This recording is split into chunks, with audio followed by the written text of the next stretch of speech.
اللہ کے رسول صلی اللہ علیہ وسلم بخاری شریف کی حدیث میں ارشاد فرماتے ہیں جب بندہ وضو کرتا ہے آپ صلی اللہ علیہ وسلم نے کہا، ابو ہریرہ رضی اللہ عنہ راوی ہیں کہ رسول اللہ صلی اللہ علیہ وسلم نے فرمایا خشک ایڑیاں،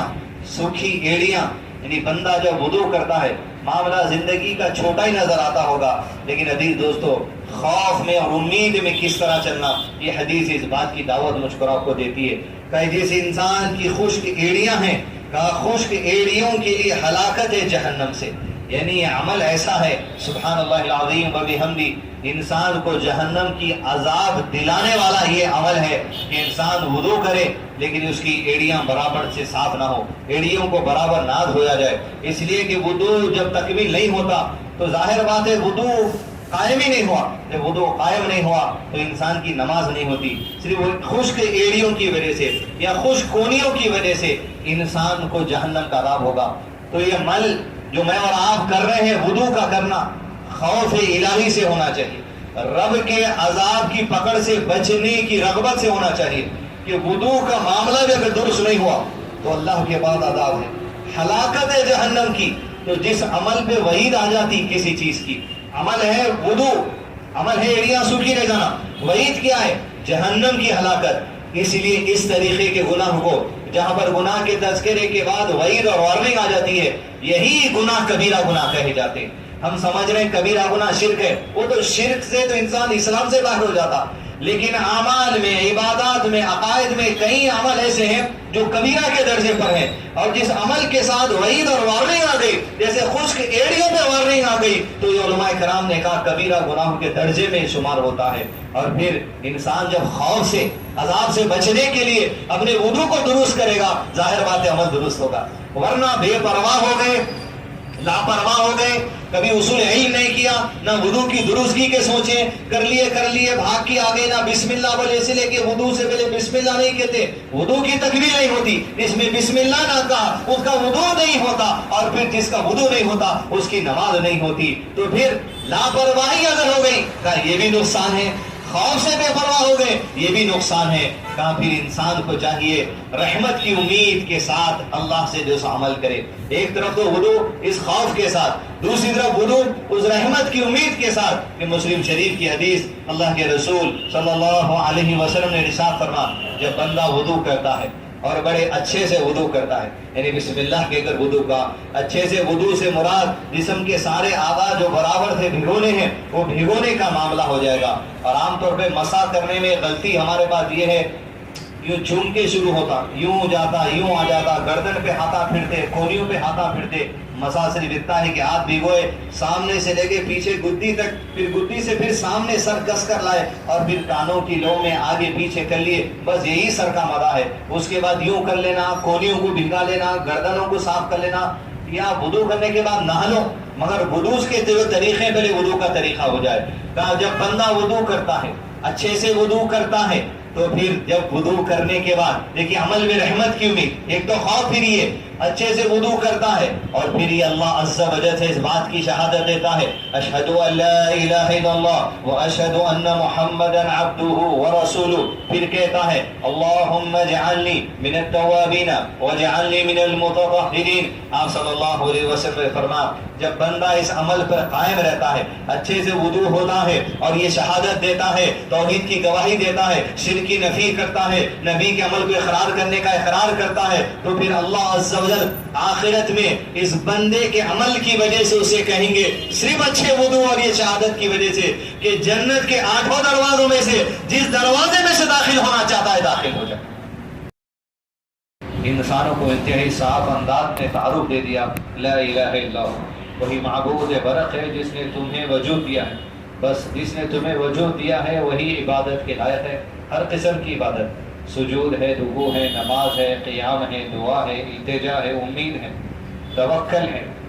اسی سے مانگنا ہے اور دعائیں قبول کرنے کی امید اسی سے رکھنا ہے، روزہ اس کے لیے، قربانی اس کے لیے،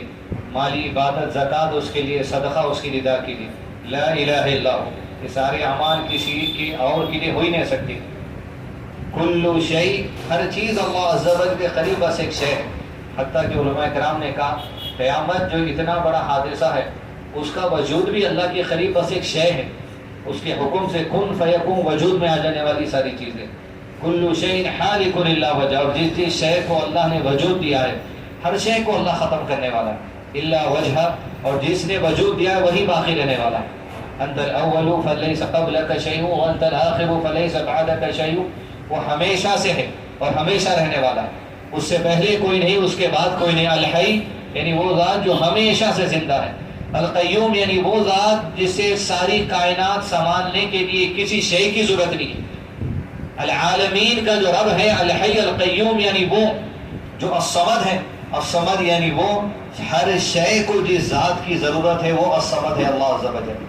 میں اور آپ وہی الصمد الحی القیوم الرزاق الستیر کے ذریعے دنیا میں بھیجے گئے تاکہ وہ اللہ عز و جل نے میرے اور آپ کے لیے جو زندگی کا نظام چنا ہے وہ قرآن مجید ہے. اور قرآن مجید سمجھنے کے لیے جو قرآن مجید کا سمجھنے کا نظام ہے وہ اللہ کے نبی صلی اللہ علیہ وسلم کی حدیث ہے. ہر جمعہ خطبہ میں یہ حدیث ہم بیشتر سنتے ہوں گے، لیکن زندگی کا اہم اصول ہے کہ سب سے بہتر بات فَإِنَّ خَيْرَ الْحَدِيثِ كِتَابُ اللَّهِ وَخَيْرَ الْهَدِيِ هَدِيُّ محمد صلی اللہ علیہ وسلم. سب سے بہتر نصیحت کی بات اللہ کی کتاب ہے. وہ اللہ کی کتاب میں جو زندگی کا طریقہ ہے، یہ نہیں ہے کہ اللہ کی کتاب کے بعد اللہ کے نبی صلی اللہ علیہ وسلم کی نصیحت سب سے اچھی بات ہے، بلکہ بات یہ ہے فَإِنَّ خَيْرَ الْحَدِيثِ كِتَابُ اللَّهِ، یہ سب سے بہتر بات اللہ کی بات. وَخَيْرَ الْهَدِيِ هَدِيُّ محمد، اور یہ اللہ کی جو سب سے بہتر بات ہے اسے سمجھنے کے لیے نبی صلی اللہ علیہ وسلم کی نصیحت سب سے بہتر نصیحت ہے. کہ اللہ کی کتاب کو کسی اور کی نصیحت سے نہیں سمجھا جا سکتا جیسے کہ نبی صلی اللہ علیہ وسلم کی نصیحت ہے. تو میری اور آپ کی زندگی کے لیے بنیادی اصول ہے اللہ کی کتاب، اور اللہ کی کتاب کو اللہ کے نبی صلی اللہ علیہ وسلم کے قول، آپ کے عمل اور آپ کی خاموشی اور آپ کی مسکراہٹ جس کو محدثین نے حدیث کا درجہ دیا ہے اس کے مطابق سمجھنا، اور زندگی میں اعمال کے لیے کوشش کرنا ہے. انسان کو اللہ عز و جل نے اختیار دیا ہے کہ اپنے اختیار سے علم حاصل کرے، اللہ کی ذات کو سمجھے، اللہ کے دین کو سمجھے، اللہ کے نبی صلی اللہ علیہ وسلم کی زندگی کو سمجھے. جتنا سمجھے گا اس کا اتنے ایمان میں اضافہ ہوگا، اور جتنا ایمان میں اضافہ ہوگا اتنا نیکیاں کرنے میں اس کے لیے آسانیاں ہوگی. اور جتنا علم سے دور بھاگے گا اتنا ہی ایمان میں کمزوری محسوس ہوتی رہے گی، اور جتنا ایمان کمزور ہوتا رہے گا انسان نیکیوں سے دور بھاگتا رہے گا. انسان کا نیکی سے دور بھاگنا یہ خود اپنے آپ میں گناہ ہے، اور ہر گناہ انسان کے ایمان کو کمزور بنا دیتا ہے. انسان نیکی کی طرف بڑھتا ہے اللہ تعالیٰ اس کے ایمان میں اضافہ کر دیتے. انسان برائی سے بچتا ہے یہ بھی نیکی ہے، اس کی وجہ سے بھی اس کے ایمان میں اضافہ ہو جاتا ہے. لیکن انسان برائی کرتا ہے یقیناً ایمان میں سے کمزوری ہو جاتی ہے. لیکن پھر توبہ استغفار کرتا ہے یہ خود ایک نیکی ہو جائے گی، یہ نیکی دوبارہ اس کے ایمان میں اضافہ کر دیتی ہے اللہ کی طرف سے. تو میرے اور آپ کے لیے ضروری ہے کہ ایمان کی اس کشمکش میں، یعنی جہاں کمتری ہوتی ہے برائیوں کے ذریعے اور نیکیوں کے ذریعے اضافہ ہوتا ہے، ممکن حد تک یہ کوشش کرے قرآن اور سنت کو تھام کر نیکیوں کی طرف، حقوق اللہ میں نیکیوں کی طرف آگے بڑھنا، حقوق العباد میں نیکیوں کی طرف آگے بڑھنا، عقائد کی درستگی کے ذریعے نیکیوں میں آگے بڑھنا، عبادات میں عمدگی کے ذریعے نیکیوں کی طرف آگے بڑھنا. معاملات جو گھریلو معاملات ہیں، کاروباری معاملات ہیں، سیاسی معاملات ہیں یا لین دین کے معاملات ہیں، ان معاملات کے ذریعے بھی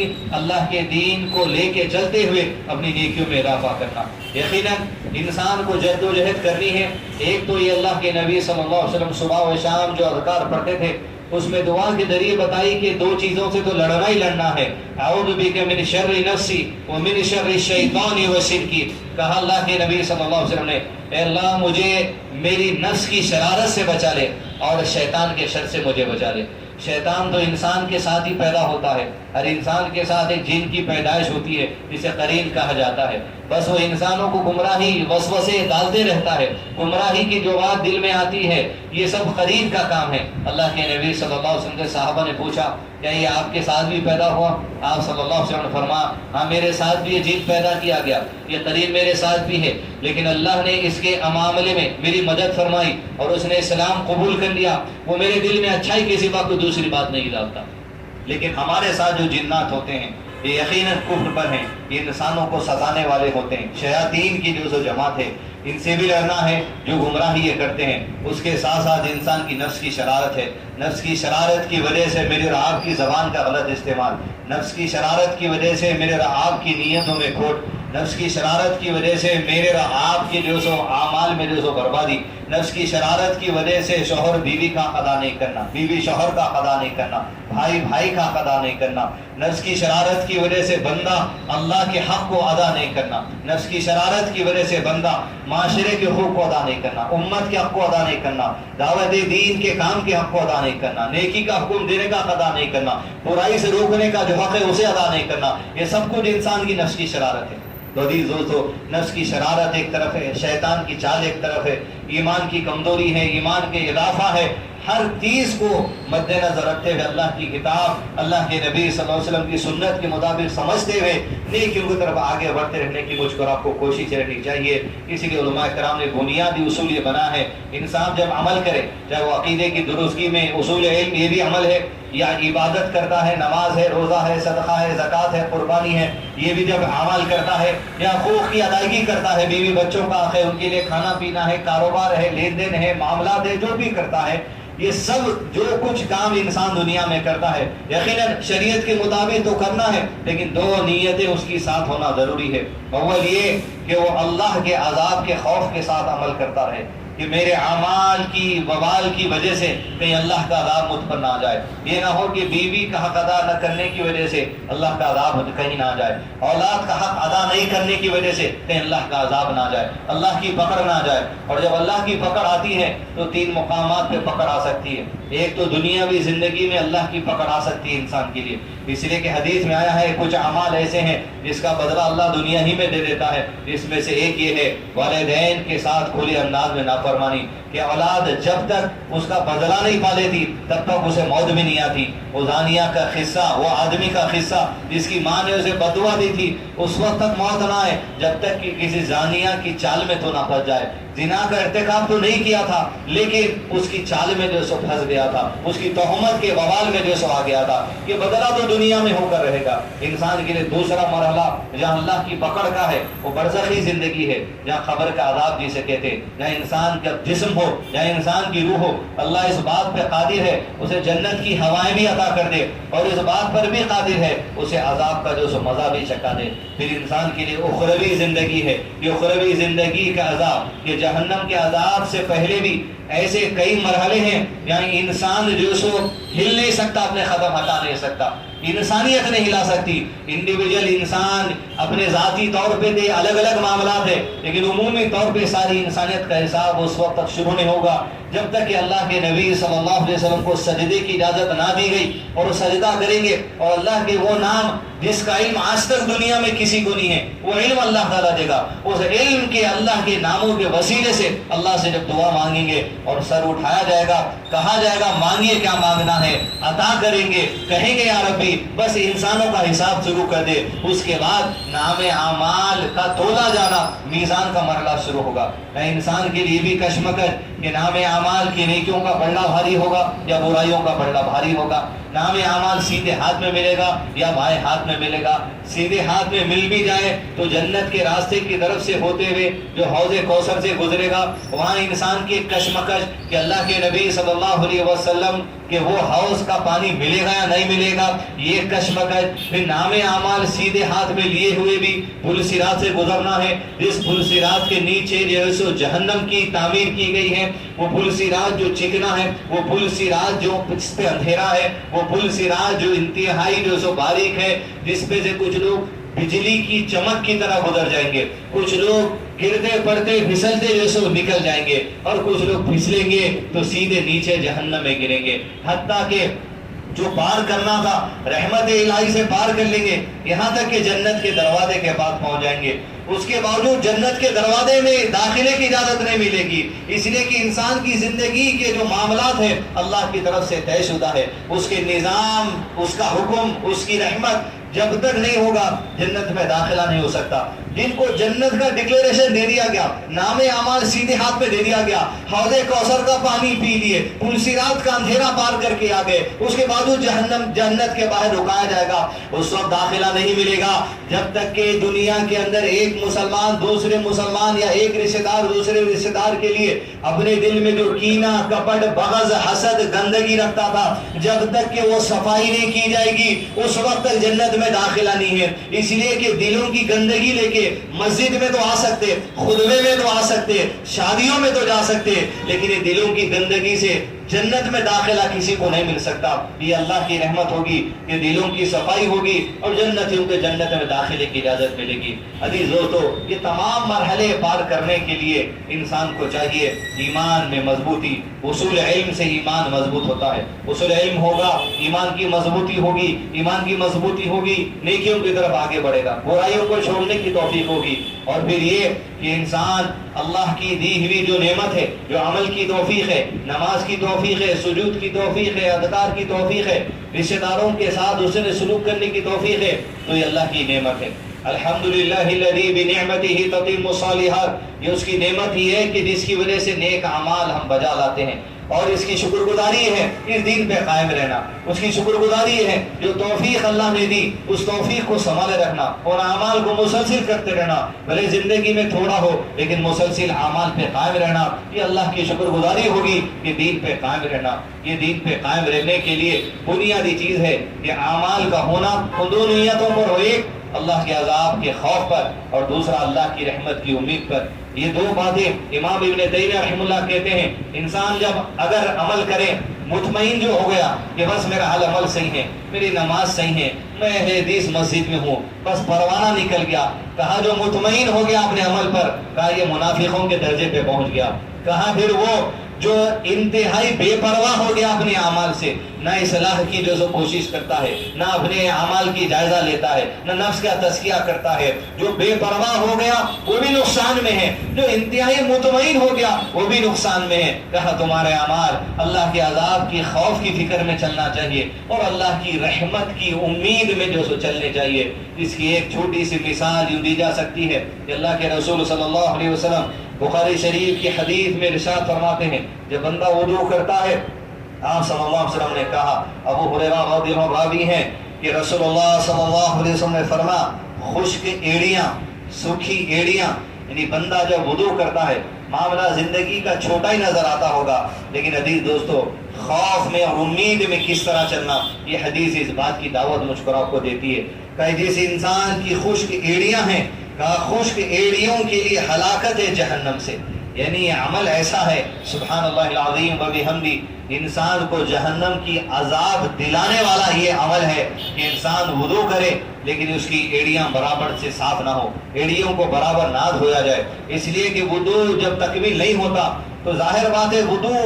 قائم ہی نہیں ہوا، جب وضو قائم نہیں ہوا تو انسان کی نماز نہیں ہوتی۔ صرف خشک ایڑیوں کی وجہ سے یا خشک کونیوں کی وجہ سے انسان کو جہنم کا عذاب ہوگا۔ تو یہ عمل جو میں اور آپ کر رہے ہیں وضو کا کرنا خوف الہی سے ہونا چاہیے، رب کے عذاب کی پکڑ سے بچنے کی رغبت سے ہونا چاہیے کہ وضو کا معاملہ بھی اگر درست نہیں ہوا تو اللہ کے بعد عذاب ہے، ہلاکت ہے جہنم کی۔ تو جس عمل پہ وعید آ جاتی کسی چیز کی، عمل ہے وضو، عمل ہے ایڑیاں سوکھی رہ جانا، وعید کیا ہے؟ جہنم کی ہلاکت۔ اس لیے اس طریقے کے گناہ کو جہاں پر گناہ کے تذکرے کے بعد وعید اور وارننگ آ جاتی ہے، یہی گناہ کبیرہ گناہ کہے جاتے ہیں۔ ہم سمجھ رہے ہیں کبیرہ گناہ شرک ہے، وہ تو شرک سے تو انسان اسلام سے باہر ہو جاتا، لیکن اعمال میں، عبادات میں، عقائد میں کئی عمل ایسے ہیں جو کبیرہ کے درجے پر ہیں، اور جس عمل کے ساتھ وعید اور وارننگ آ گئی، جیسے خشک ایڑیوں پہ وارننگ آ گئی، تو یہ علماء کرام نے کہا کبیرہ گناہوں کے درجے میں شمار ہوتا ہے۔ اور پھر انسان جب خوف سے، عذاب سے بچنے کے لیے اپنے وضو کو درست کرے گا، ظاہر بات ہے عمل درست ہوگا، ورنہ بے پرواہ ہو گئے،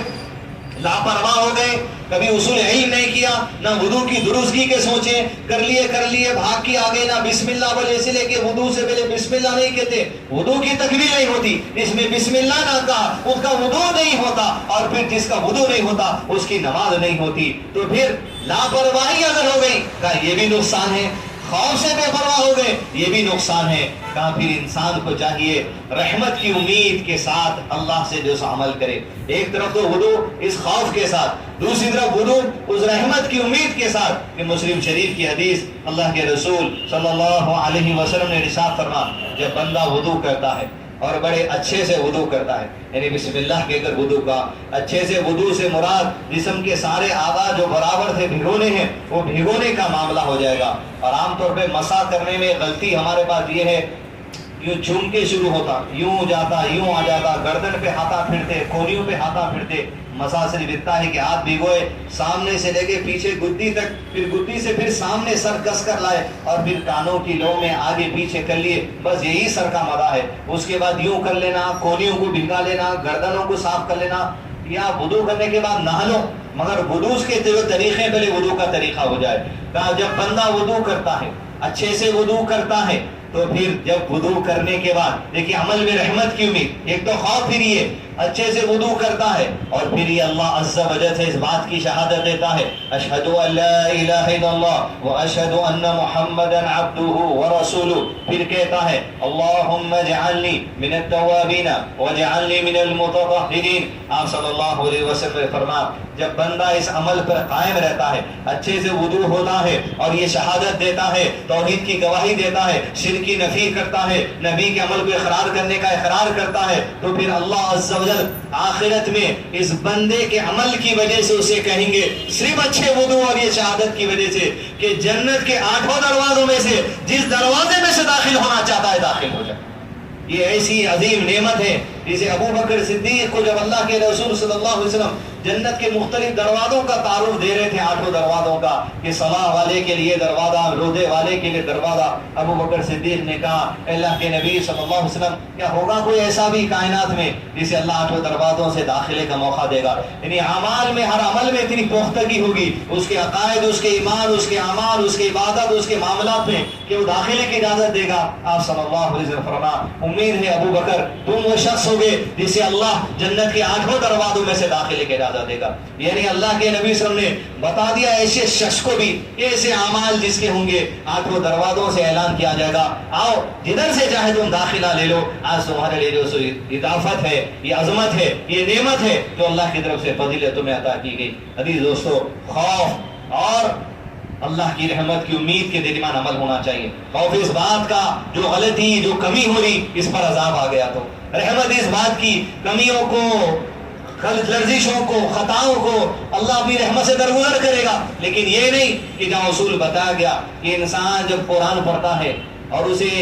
ٹکڑے کرتے ہوئے پڑھتا ہے، جب تک سیکھ نہیں جاتا تب تک تو ٹکڑے کرتے پڑھنے پر ڈبل ثواب ہے قرآن کا. لیکن ایسا نہیں کہ زندگی میں ڈبل ثواب کے لیے انسان قرآن سیکھ رہا ہی نہیں. یہ تو پھر عذاب کو دعوت دینے والی بات ہے، یہ تو پھر گمراہی والی بات ہے، یہ تو گناہ اپنے کھاتے میں لکھانے والی بات ہے. جب تک سیکھتا ہے تیری کوشش کی وجہ سے اللہ ڈبل اجر و ثواب لکھا دیتا ہے. لیکن جب تو جو سو اچھے سے پڑھنے لگ جائے گا، ظاہر بات ہے ہر حرف کے لیے، ہر لیٹر کے لیے 10 نیکیاں تو اللہ کی طرف سے لکھی جانے والی ہیں. تو عزیز دوستو، خوف ہو، رحمت کی امید ہو، اس درمیان میں عمل ہونا چاہیے. عمر بن خطاب رضی اللہ عنہ اپنی زندگی کے اس اعمال، اس کیفیت سے دنیا کے لوگوں کو اس بات کی مثال دیتے ہیں کہ خوف میں اور رحمت کی امید میں کیسا ہونا چاہیے. مدینہ میں اللہ کے نبی صلی اللہ علیہ وسلم تشریف لائے، صحابہ کرام کی زندگیوں کو درست کیا. تو وہی زندگیاں جو درست ہو رہی تھی، مدینے میں سے منافقین اپنا سر اٹھا رہے تھے. پتہ چل رہا تھا کہ تو ظاہری طور پہ زبان سے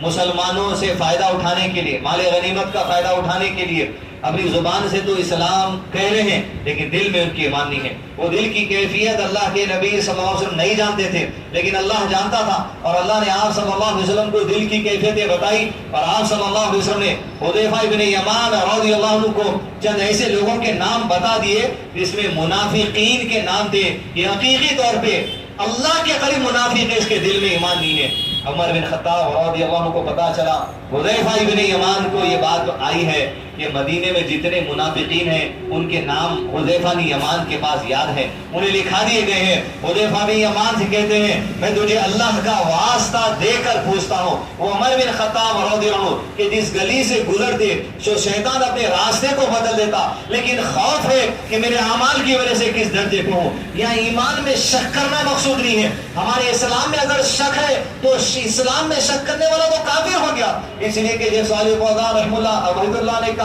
کہ بندہ اگر یہ پوچھا جائے کیا تو مسلمان ہے، یہ نہیں کہہ سکتا انشاءاللہ میں مسلمان ہوں، بلکہ کہنا چاہیے الحمدللہ میں مسلمان ہوں. کیا بندے سے پوچھا جائے گا کیا تو مومن کے درجے پہ، اونچے لیول پہ ہے، یہ کہہ سکتا انشاءاللہ، لیکن یہاں پر کانفیڈنس سے نہیں کہہ سکتا. لیکن مسلمان ہونے پہ اسلام پہ شک ہے، میں ہوں کی نہیں ہے کہ اللہ کو معلوم، تو پھر آپ کا ایمان ہی باقی نہیں رہا، انسان کفر بھی ہو گیا. تو عمر بن خطاب رضی اللہ عنہ کا یہ سوال ایمان میں شک کی بنا پہ نہیں ہے، اللہ کے عذاب کی پکڑ اور رحمت کی امید کی بنا پر ہے۔ پوچھا حذیفہ بن یمان سے، اللہ کا واسطہ ہے تجھ کو، مجھے یہ بتا حذیفہ، جو نام تیرے پاس منافقین کی اللہ کے نبی صلی اللہ علیہ وسلم نے علم میں دی ہے، کیا اس میں عمر بن خطاب رضی اللہ عنہ کا بھی نام ہے؟ کیا میرا نام موجود ہے اس کے اندر؟ یہ خوف الہی ایمان میں شک کی بنا پہ نہیں ہے، بلکہ یہ ہے کہ اللہ کا عذاب کہیں نہیں ہے، میرے ایمان کی حقیقی قیمت میرا رب جانتا ہے۔ تو عزیز دوستو، در حقیقت میں اس حدیث کے ذریعے عمر بن خطاب کو پیشن گوئی بھی مل گئی کہ آپ منافقین میں سے نہیں ہے۔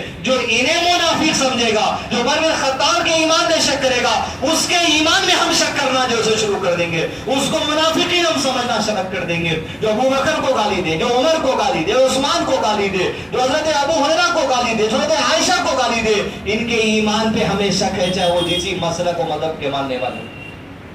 خوف اور امید کے درمیان ہمارے اعمال ہو، تبھی جا کے عمل کی درستگی ہو سکتی، وضو صحیح ہو سکتا، بیوی بچوں کے حق صحیح ادا ہو سکتے، کاروبار رخوع صحیح ادا ہو سکتے، لین دین قرض معاملات تجارت سیاست کے معاملات جو درست ہو سکتے۔ لیکن بے پرواہی اگر معاملات میں ہو گئی تو تیرے امیر مال مست، تیرے غریب جو سو حال مست، ہر کوئی اپنے حال اپنے مال میں مست رہے گا۔ اللہ عز و جل کی رحمت کی جو امید ہوگی یا اس کے عذاب کا جو خوف ہوگا جب وہ دلوں سے چلے جائے گا، انسان کے لیے کچھ باقی نہیں رہتا، بس اس کا سہارا تو بس اللہ عز و جل ہے۔ اللہ کے نبی صلی اللہ علیہ وسلم نے فرمایا کچھ لوگ ایسے ہوں گے قیامت کے دن اس حال میں آئیں گے کہ آدھا جسم کا حصہ سڑا ہوا ہوگا اور آدھا جسم کا حصہ اچھا ہوگا۔ فرمایا صحابہ نے جب معراج کے موقع پر فرشتوں نے چند لوگوں کو دکھایا کہ یہ لوگوں کا معاملہ ہے، اللہ کے نبی صلی اللہ علیہ وسلم نے فرشتوں کی اس جماعت سے پوچھا یہ کن لوگوں کا معاملہ ہے؟ کہا یہ وہ لوگ ہیں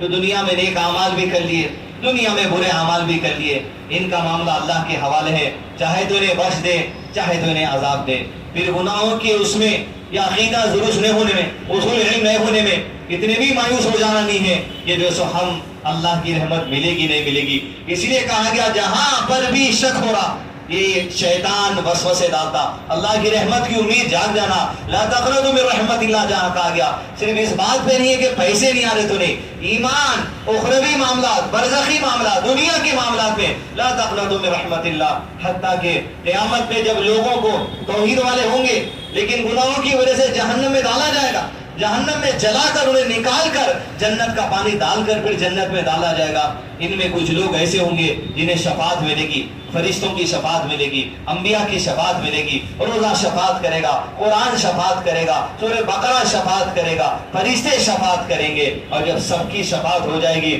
نکالنے والوں کو نکال لیا جائے گا۔ کچھ لوگ ایسے ہوں گے جہنم میں ابھی بھی ہوں گے، توحید ہے سینوں میں، لیکن جہنم میں عذاب کا مزہ چکھنا ہوگا، اب ان کی شفاعت کے لیے کوئی آگے نہ بڑھ سکے گا، ان کی شفاعت کے لیے کوئی پرمیشن لینے کی ضرورت بھی نہیں کر سکے گا۔ اللہ عز و جل ارشاد فرمائیں گے سارے شفاعت کرنے والوں نے شفاعت کر دی، رحمان و رحیم اللہ کی شفاعت باقی ہے، اور اس کا طریقہ یہ ہے کہ اللہ اپنی ہاتھ کو جہنم میں ڈالے گا، مٹھی بھر کے چند ایسے لوگوں کو جہنم سے نکالے گا جو دنیا میں، حدیث میں نبی صلی اللہ علیہ وسلم نے کہا دنیا میں ایک بھی نیک عمل نہیں کیے تھے ہوں گے، ایسوں کی شفاعت اللہ عز و جل کرنے والا ہے۔ ایک طرف خوف ہے، ایک طرف امید ہے، اس کی رحمت اس کے غضب پر غالب ہے۔ یہ اللہ عز و جل نے جب قلم بنایا تو قلم سے کہہ دیا لکھ دے میری رحمت میرے غضب پر غالب ہے، اللہ کے عذاب پر اللہ کی رحمت کا فیصلہ غالب ہے۔ تو اس کے عذاب کا ڈر رحمت کی امید کے درمیان عبادت ہو، حقوق کی ادائیگی ہو، عقائد کی درستگی ہو، اصول علم ہو۔ وصلی اللہ علی نبینا محمد وعلی آلہ وصحبہ وسلم تسلیما کثیرا۔